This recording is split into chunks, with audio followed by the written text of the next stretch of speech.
주님께서 여러분과 함께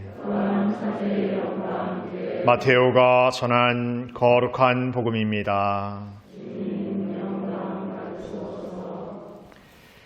그때 예수님께서 제자들에게 말씀하셨다. 사람의 아들이 영광에 쌓여 모든 천사와 함께 오면 자기의 영광스러운 옥좌에 앉을 것이다. 그리고 모든 민족들이 사람의 아들 앞으로 모일 터인데 그는 목자가 양과 염소를 가르듯이 그들을 가를 것이다. 그렇게 하여 양들은 자기 오른쪽에 염소들은 왼쪽에 세울 것이다. 그때 임금이 자기 오른쪽에 있는 이들에게 이렇게 말할 것이다. 내 아버지께 복을 받은 이들아, 와서 세상 창조 때부터 너희를 위하여 준비된 나라를 차지하여라. 너희는 내가 굶주렸을 때 먹을 것을 주었고 내가 목말랐을 때 마실 것을 주었으며 내가 나그네였을 때 따뜻이 맞아드렸다.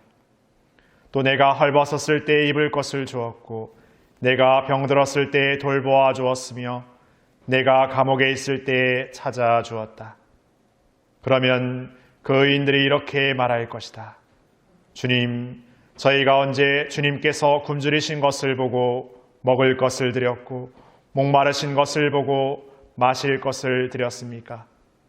언제 주님께서 나그네 되신 것을 보고 따뜻이 맞아드렸고 헐벗으신 것을 보고 입을 것을 드렸습니까? 언제 주님께서 병드시거나 감옥에 계신 것을 보고 찾아가 뵈었습니까? 그러면 임금이 대답할 것이다. 내가 진실로 너희에게 말한다. 너희가 내 형제들인 이 가장 작은 이들 가운데 한 사람에게 해준 것이 바로 나에게 해준 것이다. 그때 임금은 왼쪽에 있는 자들에게도 이렇게 말할 것이다. 저주받은 자들아, 나에게서 떠나 악마와 그 부하들을 위하여 준비된 영원한 불 속으로 들어가라. 너희는 내가 굶주렸을 때 먹을 것을 주지 않았고 내가 목말랐을 때 마실 것을 주지 않았으며 내가 나그네였을 때 따뜻이 맞아들이지 않았다. 또 내가 헐벗었을 때 입을 것을 주지 않았고 내가 병들었을 때와 감옥에 있을 때 돌보아 주지 않았다. 그러면 그들도 이렇게 말할 것이다. 주님, 저희가 언제 주님께서 굶주리시거나 목마르시거나 나그네 되신 것을 보고 또 헐벗으시거나 병드시거나 감옥에 계신 것을 보고 시중들지 않았다는 말씀입니까? 그때 임금이 대답할 것이다. 내가 진실로 너희에게 말한다. 너희가 이 가장 작은 이들 가운데 한 사람에게 해주지 않은 것이 바로 나에게 해주지 않은 것이다. 이렇게 하여 그들은 영원한 벌을 받는 곳으로 가고 의인들은 영원한 생명을 누리는 곳으로 갈 것이다.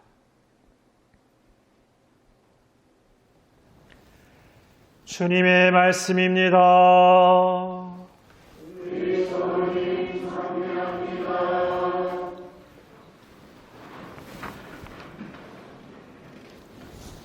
참 예수님, 오늘의 임금이신 우리 주 예수 그리스도 왕 대축일 미사 봉헌하고 있습니다.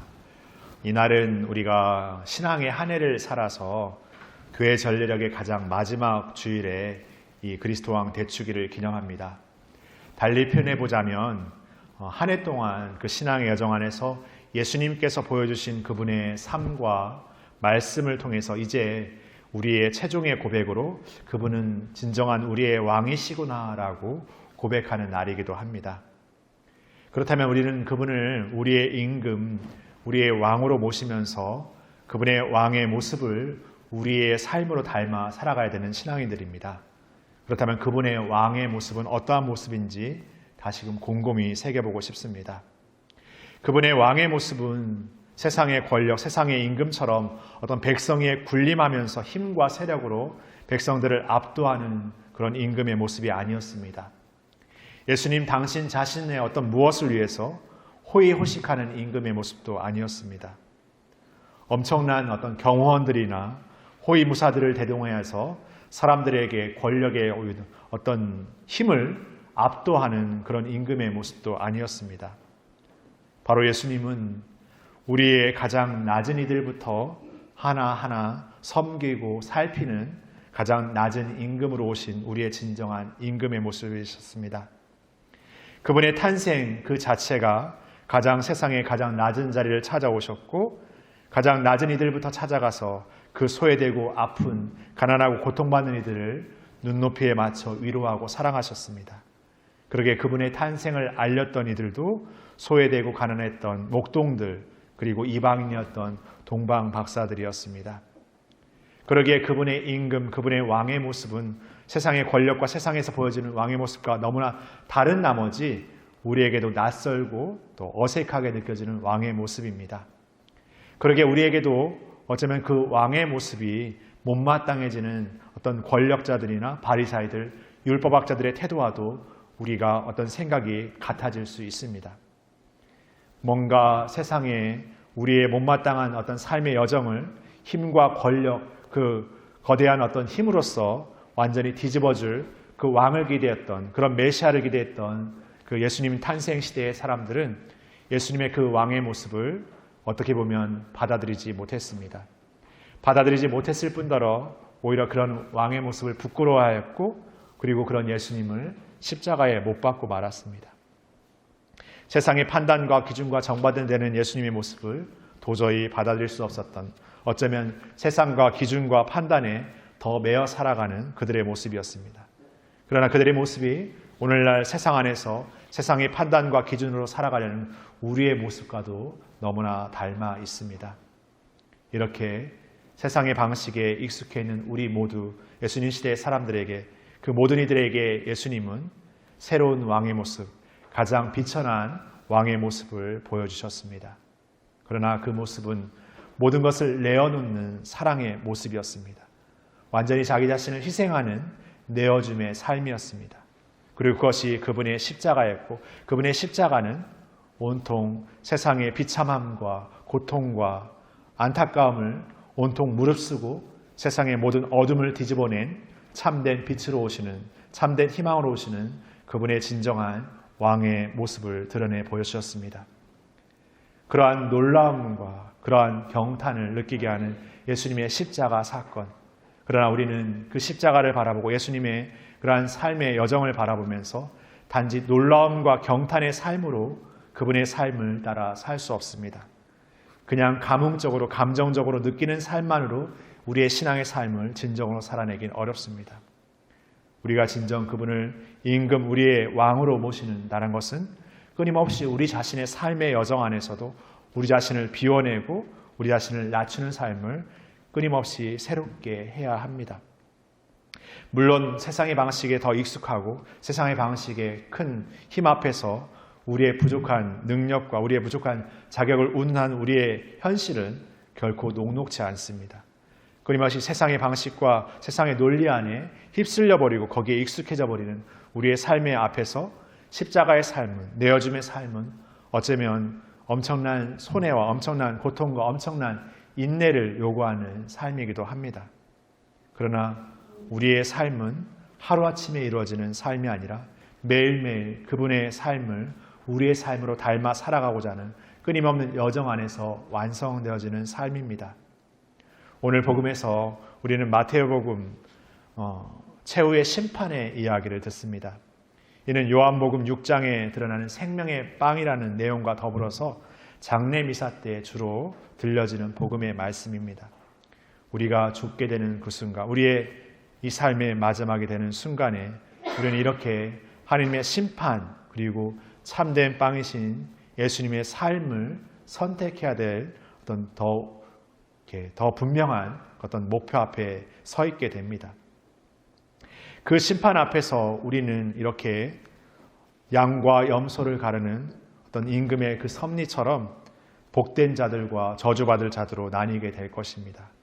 그러나 그들의 삶이 복된 자가 되느냐 저주받은 자가 되느냐는 것은 그들의 어떤 잘못, 어떠한 죄에서 따른 삶이 아니었습니다. 오히려 옆에 있는 가장 작은 이들을 얼마나 사랑하였는가, 사랑을 얼마나 하였는가가 우리의 심판 기준이 됩니다. 그러게 우리가 그분을, 예수님을 우리의 임금, 우리의 왕으로 고백하는 삶은 죄를 지어 우리 자신에 대한 자책과 어떤 낙담에 그냥 매몰되는 삶이 아니라, 거기에서 주어질 심판을 기다리는 삶이 아니라, 우리가 사랑해야 될 이웃들을 진정으로 사랑하는 삶을 얼마나 사랑했느냐, 그리고 얼마나 사랑하고자 하는가에 달려있다는 것을 다시금 기억해야 할 것입니다. 우리의 부족함을 슬퍼해야 될 것이 아니라 우리의 사랑해야 될 삶을 다시금 더욱 적극적으로, 더욱 용기 내어 살아가는 삶이 되어야 할 것입니다. 그리고 우리가 사랑해야 될 삶, 그 이웃들, 그 사랑해야 될 대상은 가장 작은 이들, 가장 소외된 이들, 가장 고통받는 이들, 어쩌면 우리가 평소 사랑하기만을 바라고 사랑하고 싶은 사람만을 하고 있는 우리에게는 어쩌면 언젠가 멀리 있고 우리와 상관없는 이들로 무관심됐던 이들일 수도 있습니다. 그러나 그들 안에 가장 먼저 찾아오신 예수님을 기억하고 우리가 다시금 새로운 삶으로서 그들을 향한 삶을 새롭게 걸어갈 때 비로소 우리는 예수님을 만나게 될 것입니다.